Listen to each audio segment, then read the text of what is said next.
irmãos, por favor, abrir a Bíblia no texto de Atos, capítulo 15. Atos, capítulo 15.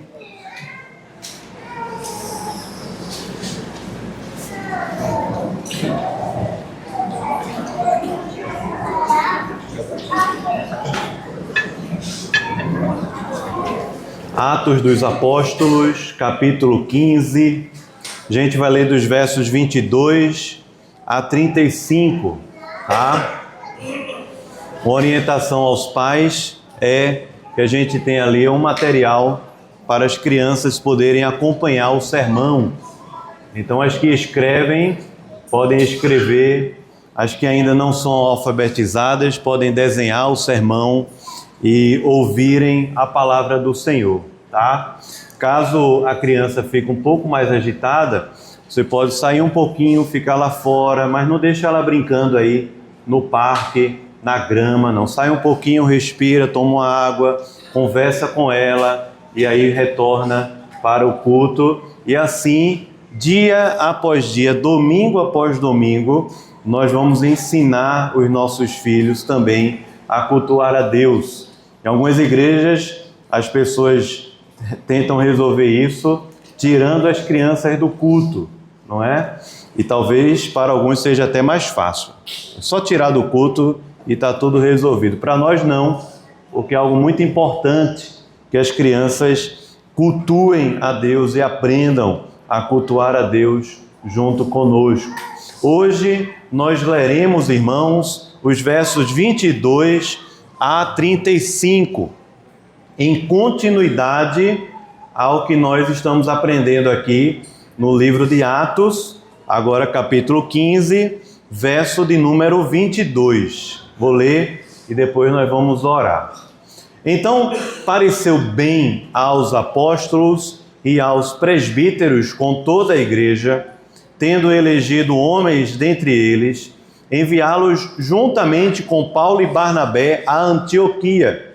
Foram Judas, chamado Barsabás, e Silas, homens notáveis entre os irmãos. Escrevendo por mão deles, os irmãos, tanto os apóstolos como os presbíteros, aos irmãos de entre os gentios em Antioquia, Síria e Cilícia, saudações.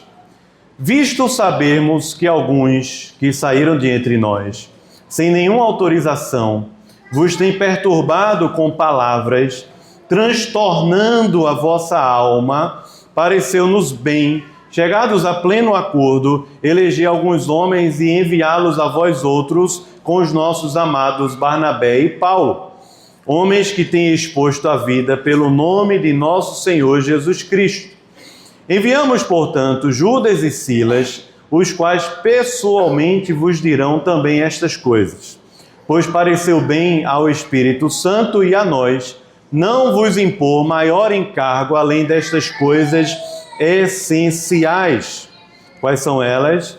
Que vos abstenhais das coisas sacrificadas a ídolos, bem como do sangue, da carne de animais sufocados e das relações sexuais ilícitas. Destas coisas fareis bem se vos guardardes. Saúde. Os que foram enviados desceram logo para Antioquia e, tendo reunido a comunidade, entregaram a epístola. Quando a leram, sobremaneira se alegraram pelo conforto recebido. Judas e Silas, que eram também profetas, consolaram os irmãos com muitos conselhos e os fortaleceram. Tendo-se demorado ali por algum tempo, os irmãos os deixaram voltar em paz aos que os enviaram. Mas pareceu bem a Silas permanecer ali. Paulo e Barnabé demoraram-se em Antioquia e lá ficaram ensinando e pregando com muitos outros a palavra do Senhor. Amém. Vamos orar mais uma vez, irmãos. Senhor nosso Deus, nós lemos, Pai, a Tua palavra e nós rogamos ao Senhor que por Teu Espírito Santo o Senhor mesmo possa falar conosco, nos orientar, nos converter, nos restaurar e nos educar na Tua justiça, Senhor. Abre os nossos ouvidos e dá-nos um coração ensinável, coração de carne, para que possamos ouvir a Tua voz nesta manhã. E ao ouvirmos a Tua voz, não temos o coração endurecido, Senhor. Abençoa-nos, Pai, a todos, em nome de Jesus. Amém. Amém. Meus irmãos, durante o século XIX, houve nos Estados Unidos uma guerra civil. E à época, o presidente chamado Abraham Lincoln, ao final daquela guerra civil entre o Norte e o Sul, que tinha como pauta, uma das grandes pautas, a libertação dos escravos, o presidente Abraham Lincoln, em 1863, assinou o que é chamado de Proclamação de Emancipação, a Proclamação da Liberdade. Declarou ali livres os escravos em todos os estados confederados. Mas algo interessante nessa história é que, após o presidente Lincoln ter assinado aquele decreto, meses e meses depois, ainda havia pessoas em situação de escravidão nos Estados Unidos, porque não tinham conhecimento ainda deste fato. Meses e meses depois, ainda havia escravos nos Estados Unidos, até que essa notícia pudesse chegar até eles.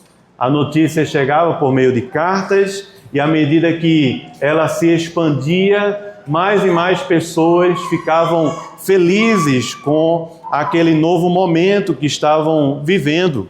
Homens e mulheres, eles se viam livres ao receberem aquela carta chamada Carta de Emancipação. Atos capítulo 15 é um texto que nos fala de uma outra declaração, uma outra carta, uma declaração de liberdade. O teor desta carta é: os gentios já foram aceitos em Cristo, já foram aceitos diante de Deus por meio de Cristo. Por isso os gentios, eles não precisam fazer alguma coisa a mais para se tornarem cristãos.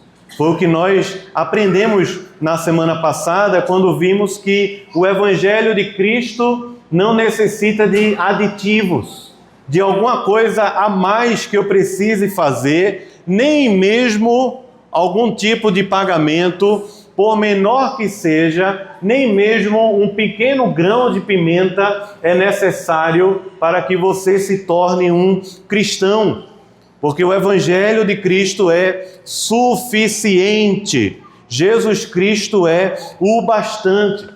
No texto de hoje é o desdobramento disso, ou seja, a decisão foi tomada em Jerusalém, mas ela precisa ser divulgada.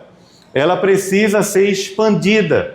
E o que nós lemos aqui é que a igreja em Jerusalém, no concílio, por meio dos apóstolos e também dos presbíteros, resolveram enviar uma carta. Esta carta foi enviada à região de Antioquia, como também Síria, como também Cilícia. E esta carta continha exatamente esse conteúdo que aqui nós lemos. E à medida que ela era lida, havia um alívio, uma declaração de liberdade. Os gentios não precisavam se sentir pesados, sobrecarregados com alguma coisa que eles precisassem fazer a mais. E esta carta que foi enviada pela igreja, ela tinha também como alvo a unidade da igreja entre judeus e gentios. Ou seja, os gentios, eles não precisavam se tornar judeus para fazerem parte da igreja. Eles poderiam fazer parte da igreja por meio de Cristo, mas eles foram chamados por Deus a amar os judeus e se absterem de algumas coisas por amor aos judeus cristãos, para que a igreja do Senhor tivesse naquele momento unidade. Por isso, nós vamos olhar para esse texto de hoje com o seguinte tema: a carta da liberdade em Cristo. Esse é o tema do nosso sermão nesta manhã. A carta da liberdade em Cristo. E nós faremos de três formas. Esse texto nós iremos explorá-lo em 3 pontos, em 3 partes. Quais são elas? Primeiro, nos versos 22 a 27, quando nós podemos ver aqui a integridade dos mensageiros, aqueles que foram escolhidos por Deus para levarem a notícia adiante. Nos versos 28 e 29, nós veremos o conteúdo da carta, o que é que estava escrito naquela carta. E por último, nos versos 30 a 35, nós veremos aqui a alegria da liberdade em Cristo, ou seja, o que acontecia depois que a carta era lida e como a igreja do Senhor, ela viveu após esse momento aqui, no breve relato dos versos 30 a 35, a parte final do texto que nós lemos. Agora, olhe mais uma vez aqui para os versos de número 22 a 27, e você vai ver aqui alguns irmãos que foram escolhidos para levar adiante esta carta. Paulo e Barnabé, aqueles que passaram a primeira viagem missionária levando o evangelho aos gentios, e aparecem aqui também Judas, Barsabás. O que os comentaristas dizem é que ele possivelmente nasceu em dia de sábado, então ele era filho do sábado, Barsabás, Judas e também Silas. Deste Judas nós sabemos pouco, de Silas nós vamos saber um pouco mais, porque ele acompanhará o apóstolo Paulo ao longo da segunda viagem missionária e aparece nas suas cartas como sendo Silvano. Eles escolhem estes homens. Estes homens são notáveis e eles são escolhidos por Deus para defenderem a fé, o evangelho de Cristo e também para preservarem a unidade da igreja. Defenderem a fé e preservarem a unidade, a beleza da comunhão da igreja em Cristo Jesus.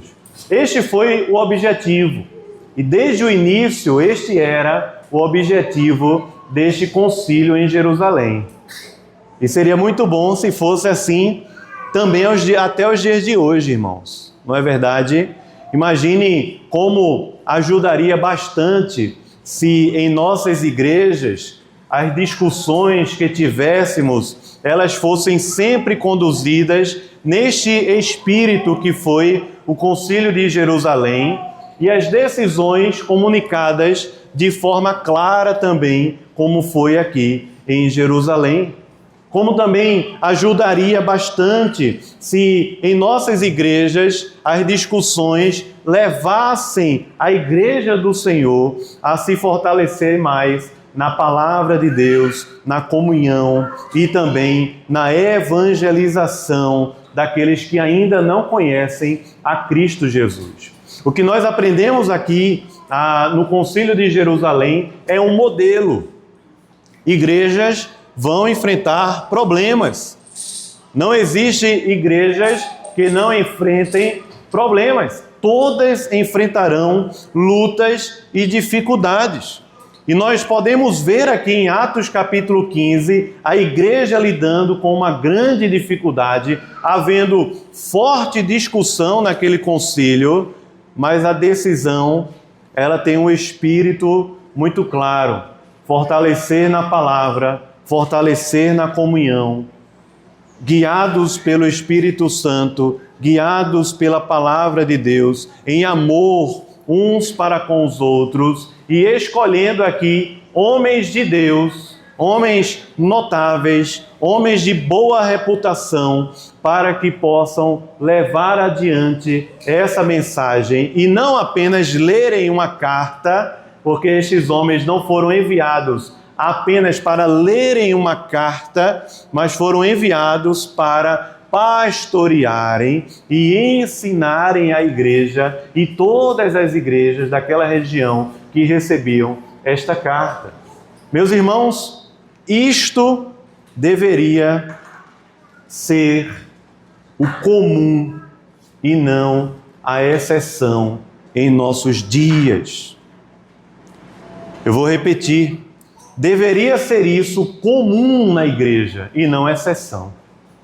Comum na igreja que nós tenhamos boas referências de líderes, de homens de Deus, íntegros, notáveis, amorosos, cheios do Espírito Santo, preocupados com a palavra de Deus e preocupados também com a boa comunhão. Meus irmãos, deveria isso ser comum em nossa igreja e não apenas exceção. Que as decisões da Igreja de Cristo espalhada por toda a terra visassem a preservação da palavra de Deus pura, como também a comunhão dos santos. É isso que nós estamos vendo aqui na Igreja de Atos. É este o relato que fica para nós como um modelo, como um exemplo, para que nós, como igreja, também enfrentemos as nossas dificuldades e possamos preservar a palavra e a boa comunhão para a glória de Deus. Na segunda parte deste texto, nos versos 28 a 29, a carta tem um conteúdo. E é exatamente aqui onde nós encontramos este conteúdo. O conteúdo da carta consiste em, diz assim o texto, vou ler mais uma vez: pois pareceu bem ao Espírito Santo e a nós não vos impor maior encargo, ou seja, não colocar sobre vocês algum peso, além destas coisas que são essenciais.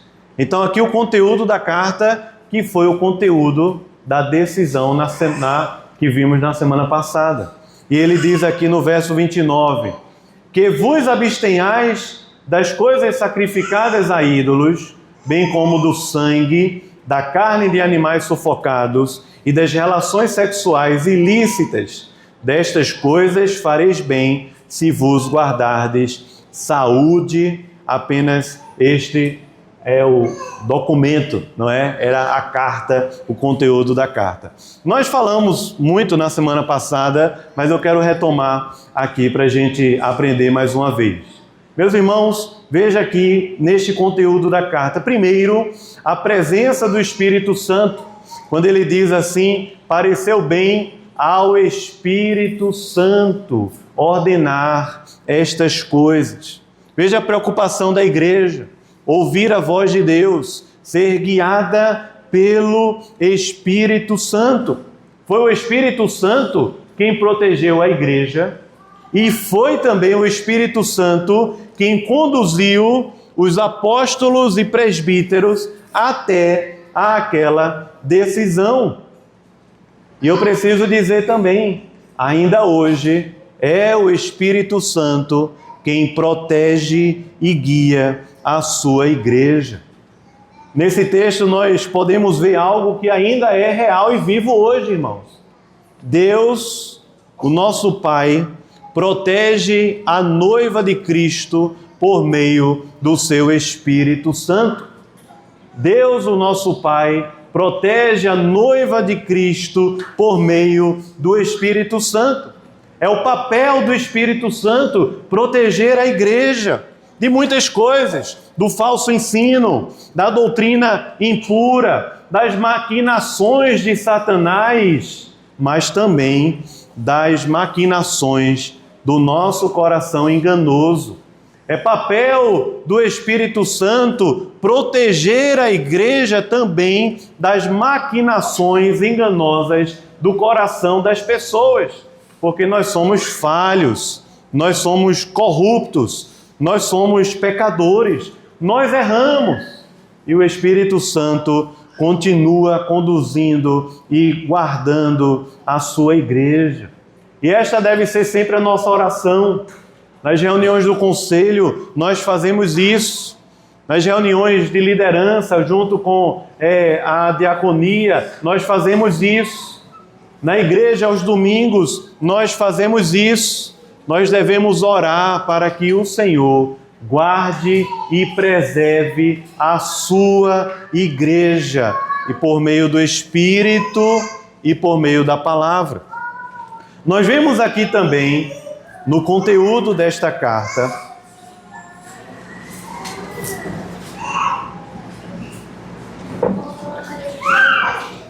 que o Concílio de Jerusalém tomou 4 diretrizes na decisão.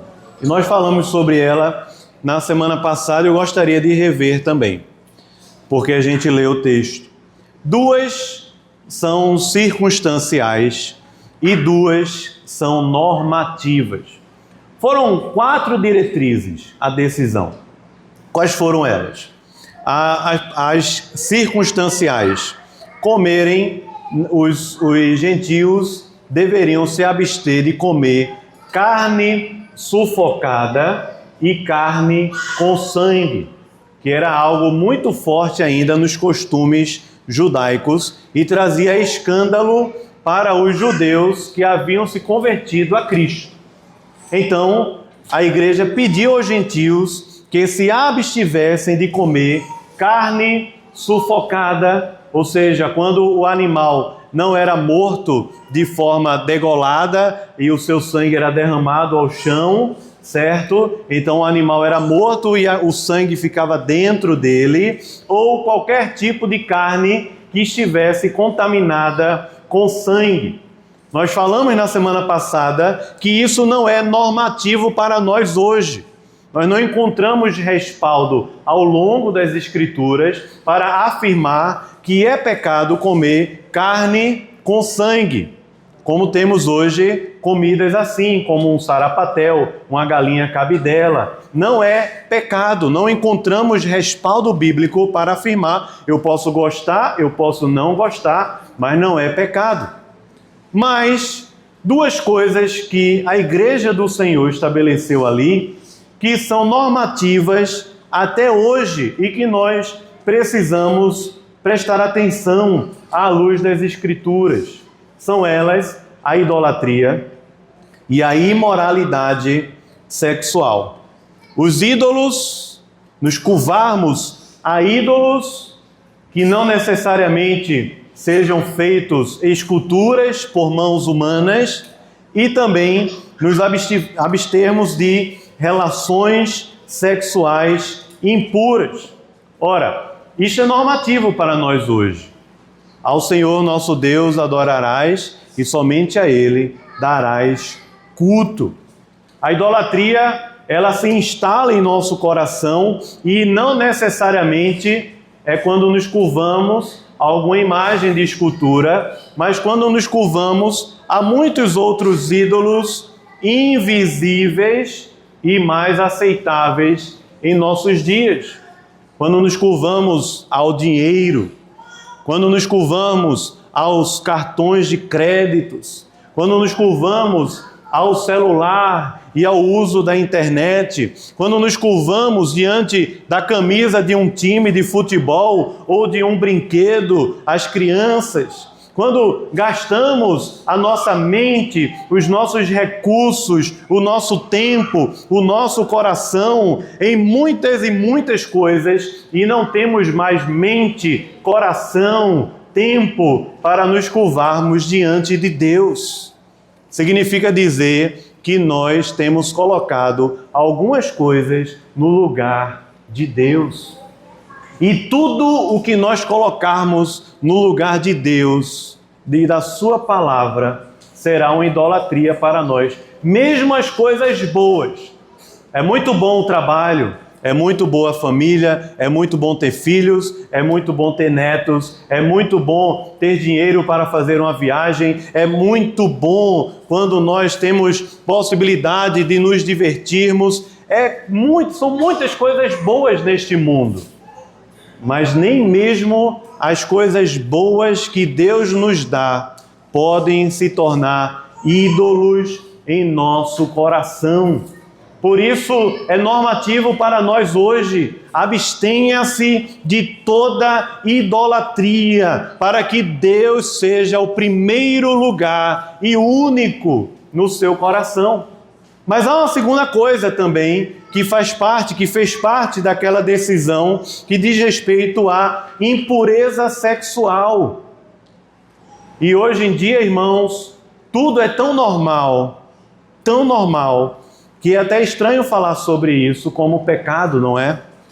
Nós, inclusive, da igreja evangélica, temos aberto mão cada vez mais de apontarmos aquilo que a Bíblia chama de pecado, como a sensualidade, como as piadas de duplo sentido e imorais, como as palavras de duplo sentido e os palavrões, como o pecado solitário, como a pornografia, como o sexo fora do casamento, e tantos outros tipos de imoralidade e de prostituição. É tudo normalizado. E sendo normalizado, pode ser até perigoso a igreja pregar sobre isso. Mas foi a decisão do Concílio de Jerusalém, e vale para nós até hoje, que nós devemos, por causa do Evangelho, nos abster de toda prática sexual impura e inadequada para a nossa vida. E quando nós ouvimos isso, irmãos, nós estamos ouvindo o chamado à santidade. Isso não é legalismo. O chamado à santidade não é legalismo. Quando nós ouvimos isso com o coração em Cristo, ao invés desta palavra santidade soar para nós como um peso de obrigação ou uma carga, ela deveria soar para nós como uma palavra magnífica, como uma palavra bela, como uma palavra pura, verdadeira, boa, justa. Porque a santidade, ela aponta para a nossa semelhança com Cristo, para nos aproximarmos de Deus, para vivermos uma vida cheia do Espírito Santo. A santidade, irmãos, no contexto do Evangelho, deveria ser a palavra mais bela no nosso vocabulário cristão. A palavra santidade em Cristo deveria ser a palavra mais bela dita por nossa boca. Porque é a santidade em Cristo que traz sobre o nosso coração o renovo daquilo que o salmista Davi chamou: renova dentro de mim a alegria da salvação. É a santidade que traz a alegria da nossa liberdade em Cristo para o nosso viver diário e cotidiano. Santidade de vida não é legalismo, mas por causa do Evangelho e com o preço que Jesus Cristo pagou, Ele nos chamou para sermos santos, para não vivermos com idolatria no nosso coração e para não adulterarmos e vivermos a sexualidade guardada para o casamento. Meus irmãos, esta carta foi enviada à igreja dos gentios. E à medida que eles recebiam esta carta, ao invés de eles acharem a carta chata, pesada, do outro século, coisa de outro tempo, fora de moda, pelo contrário, eles receberam a alegria e o conforto do Espírito Santo ao receberem essa carta.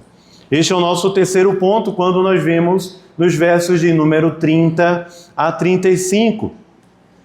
A alegria da liberdade em Cristo. O relato nos diz que a carta chegou a Antioquia.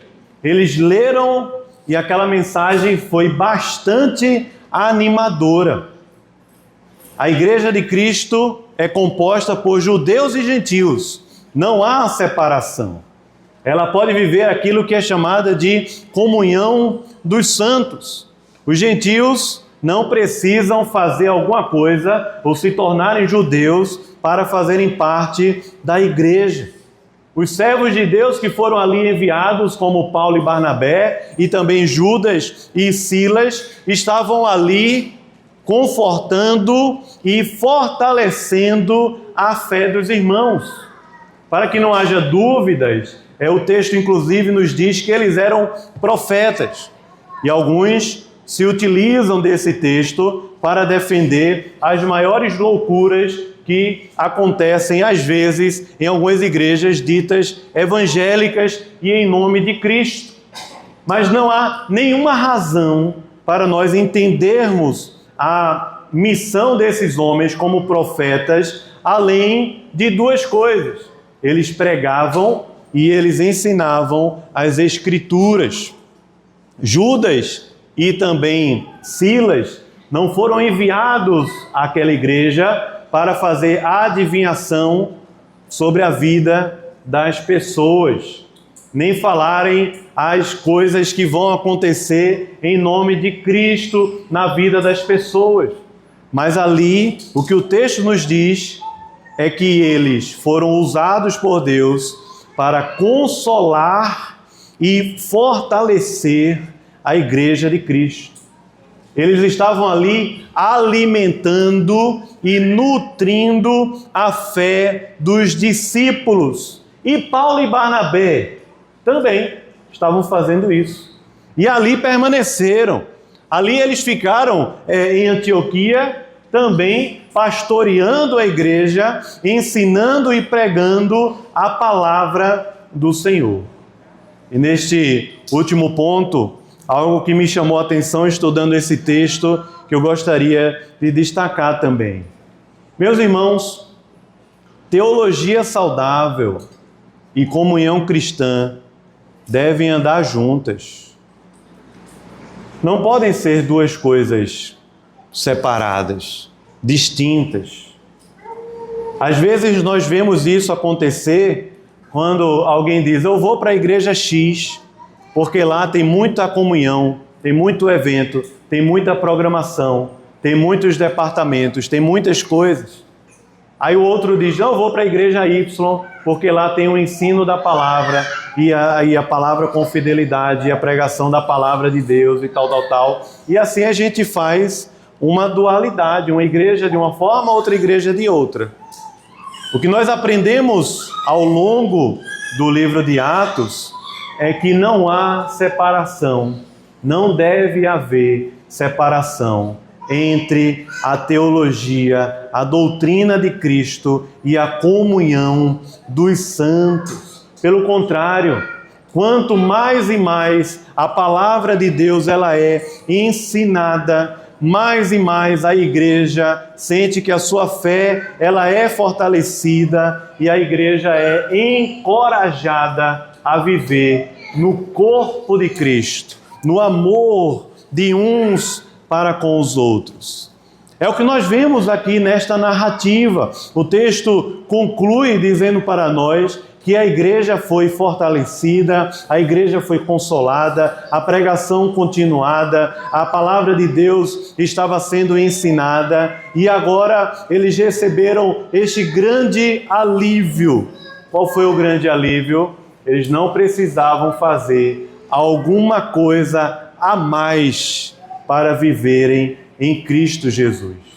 O ensino da palavra e a comunhão andando juntos, como deve ser também hoje na nossa vida. A pregação da palavra e a boa comunhão pela qual nós consideramos os irmãos mais fracos e os ajudamos em sua fraqueza. Pelo qual nós vimos irmãos passando por dificuldade e estendemos o nosso braço para ajudar, ao invés de nos afastarmos.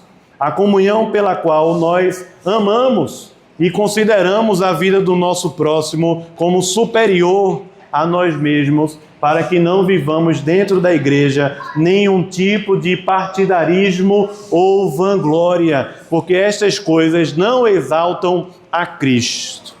E o que nós vimos na conclusão desse texto é que o ensino de uma teologia saudável, a doutrina de Cristo, e a comunhão que exalta a Cristo somente, que não exalta a homens, que não exalta o nome da igreja, mas que exalta apenas a Cristo. No início do sermão, eu falei sobre o presidente Abraham Lincoln, e eu gostaria de retomar para dizer a você hoje algo muito importante. Aquela carta, ela foi apenas uma carta histórica. Esta carta, inspirada pelo Espírito Santo, revela mais do que a história. Revela o Evangelho de Cristo. É a nossa completa liberdade. É a nossa completa liberdade da escravidão do pecado e de qualquer outro jugo que alguém queira colocar sobre os nossos ombros. Atos capítulo 15, essa carta de liberdade, ela trouxe a mensagem de que nós, em Cristo, não precisamos carregar pesos na nossa vida. Nós precisamos viver a santidade para a glória de Deus, mas não vivermos pesos. E ela é lida até os dias de hoje, porque ela exalta a pureza do Evangelho, que nos diz que Cristo é suficiente, que é somente Cristo. E como uma criança falou aqui na frente, que Jesus Cristo é o bastante, que nós não precisamos de outra coisa além de Cristo, porque foi Cristo quem cumpriu toda a lei que os judaizantes queriam que os gentios seguissem, queriam impor aos gentios. Cristo cumpriu naquela cruz. Cristo é suficiente porque foi por meio do seu sangue derramado naquela cruz que nós podemos obter o perdão dos nossos pecados e a purificação do nosso coração. Cristo é suficiente, irmãos, porque é por meio de Cristo que a barreira da separação, ela pôde ser completamente destruída. Por isso que na igreja de Cristo não há judeus e gentios, não há ricos e pobres, não há diferenciações de status ou de qualquer outra coisa. A igreja, ela é composta por todos aqueles que foram libertos em Cristo para viverem como irmãos em Cristo, naquilo que é chamada de comunhão dos santos na nossa vida. Por isso, ao ouvir esse sermão, eu queria que você atentasse ainda para algumas coisas. Em primeiro lugar, descanse na obra de Cristo. Porque durante a nossa jornada cristã, nós receberemos muitos pesos e às vezes até mesmo as culpas do nosso próprio pecado. Elas insistirão para que nós as carreguemos ao longo da nossa vida. Mas se cremos em Cristo, Jesus Cristo levou sobre si não apenas a maldição do pecado, mas também a culpa do pecado. Por isso, pare de acrescentar alguma coisa à obra de Cristo e descanse na obra de Cristo, que é suficiente. Em segundo lugar, rejeite na sua vida cristã, rejeite tanto o legalismo como a libertinagem. Nem o legalismo deve ter lugar na igreja, nem a libertinagem. O legalismo, acrescentar alguma coisa à salvação. A libertinagem, usar a graça de Deus como desculpa para viver uma vida de pecado. Nem o Evangelho nem é uma coisa, nem é outra. Nem é o equilíbrio entre as duas. O Evangelho de Cristo é o Evangelho da graça de Deus. E este Evangelho, ele não afrouxa a santidade. Ele não adequa a santidade para que todos sejam incluídos. Este Evangelho também, ele torna, pelo contrário, ele torna a santidade de Deus possível para nós. Em terceiro lugar, eu gostaria de aplicar esse sermão dizendo aos irmãos: vivamos uma vida de santidade motivada pelo amor e pela comunhão, para que você não se sinta tão mais santo do que o seu irmão, que o exclua do seu grupo social. Tão mais santo do seu irmão, que você se sinta na obrigação de ensiná-lo a ser crente igual a você. Porque nós devemos ser crentes iguais a Jesus Cristo. Os gentios abriram mão de coisas que eram normais na vida deles, como comer comida sacrificada a ídolos, como comprar comida e bebida em alguns mercados da cidade que eram conhecidos por sua idolatria, por amor a Cristo e por amor aos irmãos. Por isso que o Evangelho, ele não é de alcance, ele alcança o nosso coração, mas ele forma uma comunidade. Não tem como você ser crente fora da igreja.